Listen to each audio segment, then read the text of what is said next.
How to speed up your slow phone. Hey guys, in this video I'll show you how you can speed up your slow phone. This works on any model. Just follow along with me till the end so you don't miss any crucial steps. Let's get into it. First, open Settings on your device. You can find it as a gear icon on your home screen, or you can swipe down from the top and tap the gear icon in the top right corner. Once you're in Settings, scroll all the way down until you see About Phone and tap on it. Then tap Software Information, and here look for Build Number. Tap on that about 5 to 7 times until you see a message that says Developer Mode has been turned on. Now go back to the main Settings menu, and you'll see a new option called Developer Options. Tap on it.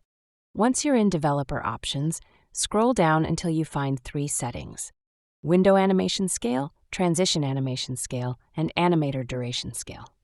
Each of these will probably be set to 1x by default. Tap each one and change it to Off. This will remove all unnecessary animations from your phone, making it feel much faster when you're opening or switching between apps.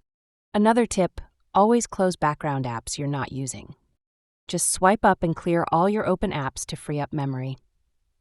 And finally, a good old restart always helps. Just power off your phone, wait for about 20 seconds, and then turn it back on. It gives your phone a fresh start. And that's how you can speed up your slow phone. If this tutorial helped you out, don't forget to like and subscribe for more tech tips. Thanks for watching, and I'll see you in the next one.